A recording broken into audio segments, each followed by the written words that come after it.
မိုးမောင်နေတဲ့သတရင်ကျွတ်သပီးညာတညာရခိုင်တောင်တန်းဒီလိုတောတောင်ထူထပ်တဲ့မြန်မာနိုင်ငံအလဲပိုင်းတနေရာမီးပုံပေါ်မှာမပါဘူးလို့လည်းပြောကြတဲ့ရွာတွေရွာတက်တော်အုပ်ထူးထူးကြားထဲမှာဖျောက်ထားသလိုရှို့ဝက်နေတဲ့ထီးချောင်းရွာ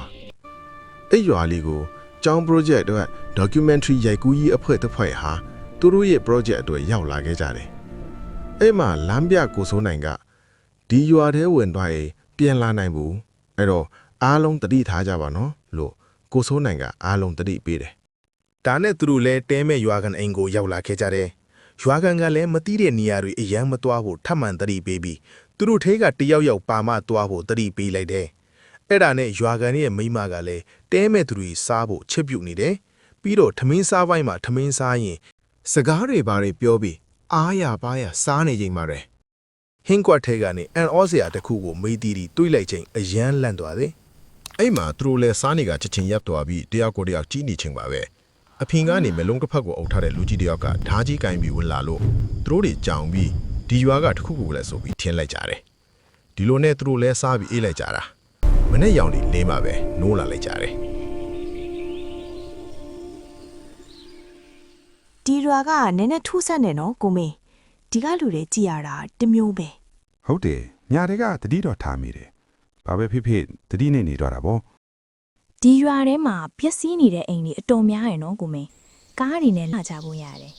အဲ့လူတွေဘေးရောက်သားကြလည်းမသိဘူးဟုတ်တယ်နော်အိမ်တွေကလည်းနှစ်အတော်ကြာပိတ်ထားအောင်ရတယ်ဒီလုံးနဲ့ရှောက်လာလိုက်ကြတာအိမ်ပြက်ကြီးတစ်လုံးကတကားတို့လည်းမရှိတာနဲ့သူတို့ဝင်ကြည့်ဖို့ဆုံးဖြတ်ထည့်ပြီးအထဲကိုဝင်လာလိုက်ကြတယ်အဲ့အိမ်ကြီးထဲမှာမီးအောက်ခန်းတစ်ခုတွေ့တာနဲ့ဆင်းလာပြီးရှောက်လာရင်အဆုံးမှာအခန်းတစ်ခန်းတွေ့သွားပြီး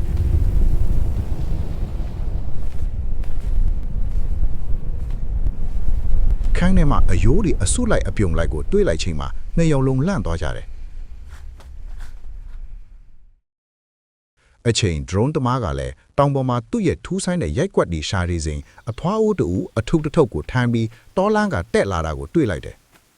အဲ့ဒီချိန်ညကတွေ့ခဲ့တဲ့မျက်စိတစ်ဖက်ပိတ်တဲ့လူကြီးကသူ့နာရောက်လာပြီးမင်းတို့ကိုဒီရွာကတယောက်ယောက်မပါဘဲမသွားခိုင်းဘူးဆိုတာနားမလဲဘူးလားတတ်ပြလိုက်မယ်ဆိုပြီးဓားကြီးနဲ့ချင်းချောက်လို့တရုံးပေါင်းတဲ့တယောက်ကြောက်နဲ့ပြေးရင်မေတီရီတို့ဝင်သွားတဲ့အိမ်ပြက်ကြီးနားရောက်ရောက်သူ့ဘာအထဲဝင်သွားလိုက်တယ်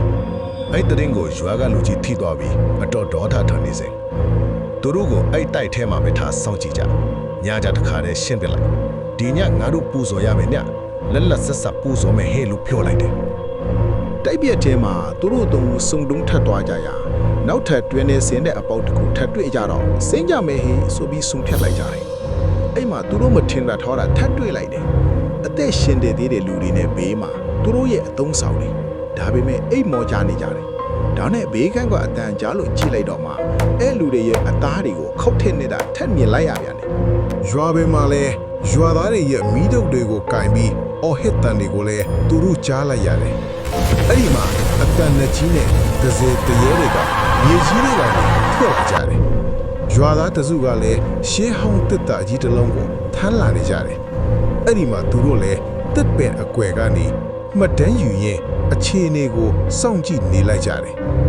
တစ်ပင်ကြီးတစ်ပင်အောက်ရောက်တော့တစ်တာကိုချားပြီးဖွင့်လိုက်ချိန်အထဲကနေနှစ်ချို့စုံမကြီးတစ်ကောင်ထထွက်လာတယ်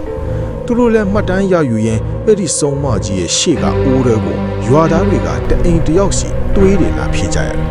အဲ့မှာသူတို့သဘောပေါက်လိုက်ကြတယ်ဒီရွာကစုံမကြီးကိုပူဇော်ဖို့လာသမျှယူတွေကိုအိမ်မွေချတတ်တီ